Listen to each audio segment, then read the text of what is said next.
guys, how's it going? So as you know, I've been watching a lot of bucket list movies, and so we're back for another round of all the movies I've watched recently. We have 6 this time, so I hope you're ready. I'm going to start you off with another 70s classic, and that is Chinatown. So Chinatown is one of those movies, very much like Marathon Man, that you hear so many wonderful things about, and I think maybe that's kind of what ruins it, and I say ruin in a very loose term. I guess there's so much expectation and so much hype that when you see it, it just feels like a normal movie. But I can objectively say Chinatown is a great movie.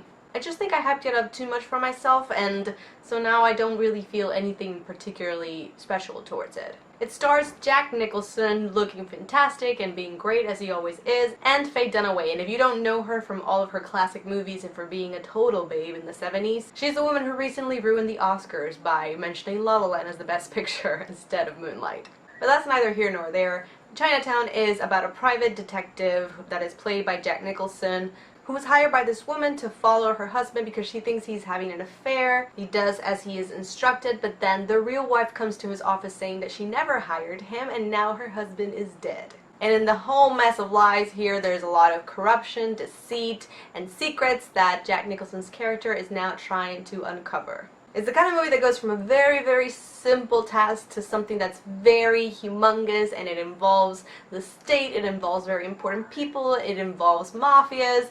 It's really good. The story keeps unraveling in ways you don't expect. And I think Jack Nicholson does a great job at being the sort of skeptical, rough around the edges detective who doesn't really trust this woman who claims to be this man's wife. We never know who's lying, we don't know in which way the story is going, and in that sense I thought it was very entertaining. I don't really have anything bad to say about it. I think objectively I can say it's a fantastic movie. I really don't know why it didn't impress me that much. Maybe it was just the mood I was in that day. Maybe I need to watch it again.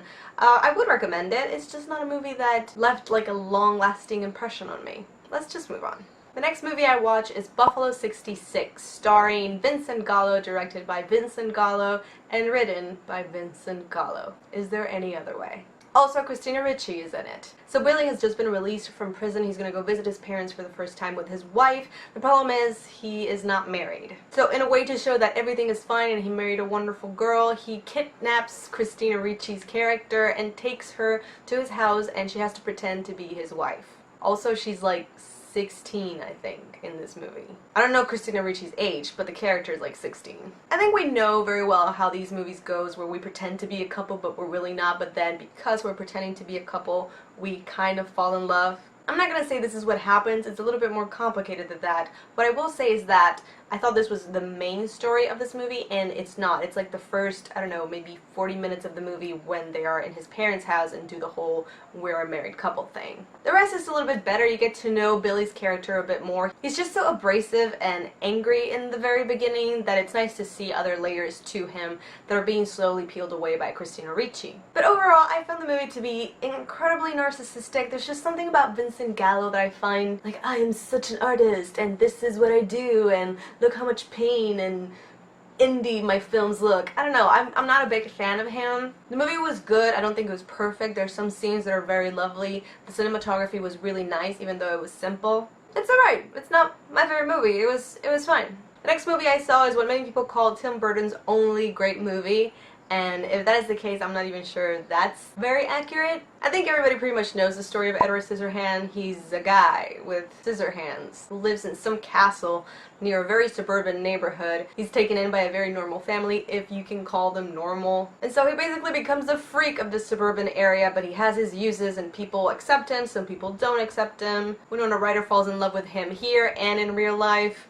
I thought it was cute. I love Edward Scissorhands. He's just very adorable and sweet and kind of understands his limitations and begins to understand the flaws in humanity and how cruel they can be. However, it just felt super odd to me, and I know that's kind of the point because you have to contrast Edward's appearance and look, which is very like dull and gray and kind of dead looking, with this uberly colorful, almost artificially and clown-like people of this town. And I don't know, it just felt weird for the sake of being weird, which I guess it's something that you can say is what Tim Burton does. But I just feel like it's a movie that people became very emotionally attached when they watched it the first time, and now it's maybe not as good as people lead to believe. I thought the ending was wonderful. I did like the whole dynamic between Edward and Winona Ryder's character, the combination of light and dark and soft angel-like features, and of course his sort of rough around the edges, very literally, look. I think it's iconic. I just wish there was more of them together. I feel like they could have done more of that, and I felt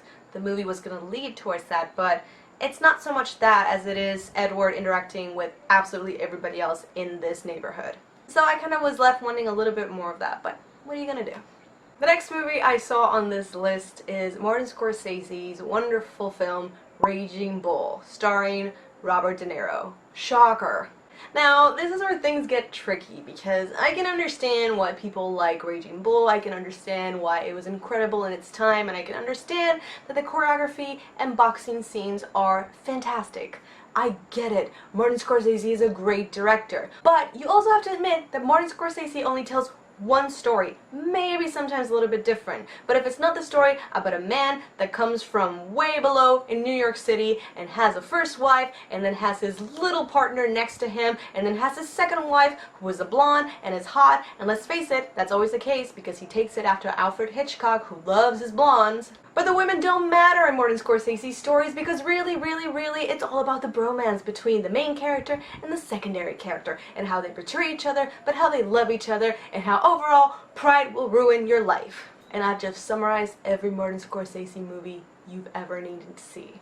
But what the movie is really about is the story of the real boxer, Jake LaMotta, and his career as a boxer and how his success keeps growing, his life sort of crumbles at the same time. The movie is well known for Robert De Niro's great performance, and I will not debate that. He is absolutely fantastic in it. My problem is that I don't like Jake, and I know you don't need to like the main character. I know they can be evil and you can still kind of root for them. I just find no sympathetic note in this character. I find him abusive and angry to a fault and boring and just, he's a prick and I have nothing to root for. I really don't care about his career. I don't care about his pride. I just don't care. I didn't like him at all, and there was no salvation to his personality. I just couldn't root for him in any single way. So after a while, his unbelievable stubbornness just gets incredibly annoying. And everybody around him is trying to help him, and he's just so self-destructive,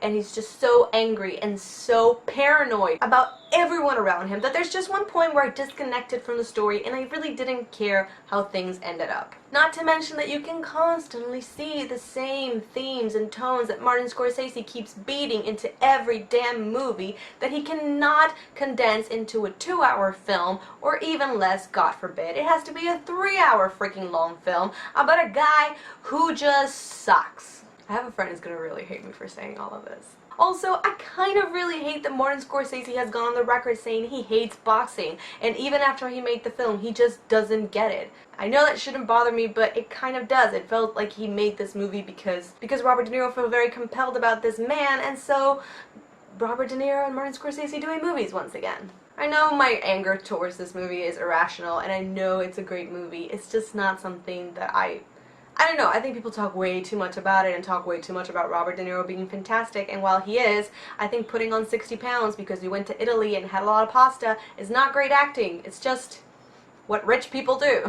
No, but seriously, other than that, he was really great in this movie. The next movie I saw is Rescue Dawn, starring Christian Bale. And it's a story of a US fighter pilot who gets shot down in a mission over Laos during the Vietnam War. And so he's taken as prisoner, and it's the story of him trying to get away, trying to outsmart whoever has him captive, and trying to get back home. It's a true story. It's wonderful to watch what a man goes through to survive, the techniques and the patience you must have to believe you're gonna make it out, to believe that you're not gonna go crazy and that someone will find you, but you have to do everything you can in your power to escape. I just think that maybe, like many biographies, if you know the story, you kind of know how it's gonna end, and even if there seems to be like high stakes, you kind of know eventually things might work out. Overall, I thought it was fantastic. I highly recommend Rescue Dawn. It's one of those great survival movies of man versus nature, and I really enjoyed it. My last movie is Bill and Ted's Excellent Adventure. This is a movie that, very much like other childhood movies, people have mentioned great things about Bill and Ted, man, and it's so fun and so cool. And part of me thought this is gonna be silly, but I'm going to enjoy it. But oh my god, bros, Bill and Ted is not good. I am so sorry to anybody who loves this movie. I know it's a lot of people, but Bill and Ted is not a good movie. Not even a bad good movie. It's so awkward. It's just so weird, and I like the story. I like what they're trying to do, and they're such cute kids, and they're so nice and kind-hearted, but it's just dumb. It's just so dumb that I don't enjoy it. And maybe it has something to do with the fact that if you've already seen a dumb bro movie, that kind of stays as the one movie in your teenage years or your childhood that you love. I guess for me, in that case, was Dude, Where's My Car? I'm not saying Dude, Where's My Car is a good movie. In fact, I freaking hate it. But those were the lines that I knew, and those were the jokes I had with my friends. So I think this is the same for someone who grew up watching Bill and Ted. That's their movie, and they know it's dumb, but they love it. And it's so hard for you to come back to that time in your life and reprogram to another Bill and Ted, to another bro dumb movie that it didn't stick with me. I'm sorry, I couldn't even finish it. I didn't think it was that funny. I got really done with the air guitar stuff happening. It's okay. I mean, I'm not gonna hate on people who love it. I'm not expecting it to be a fantastic movie. It's just something that was very sad for me because I thought I was really going to enjoy it, and I thought it was gonna really be something that I took to. It didn't happen. I'm very sorry. So, guys, those are all the movies I've seen so far. Lots of disappointments from you to me because I don't like a lot of these movies. I'm so sorry about that. If you've seen any of these movies, please let me know in the comment section down below. I'm sure you would love to tell me how wrong I am, and I appreciate it. There's a lot of movies that I need to understand why people love them, so whatever your opinion is, please let me know. I would love to read them. Oh, and I haven't done this in a really long time. Let's pick out some new movies. Oh my god. Finally! Oh, this is pink. This is The Unbearable. I'm assuming it's The Unbearable Lightness of Being. Green? I don't remember what green was. The Terminator. Alright, why not? One more. Let's do two more. Beast of the Southern Wild. Oh, interesting. Should I get an orange? Let me see. Orange. Psycho. Sam.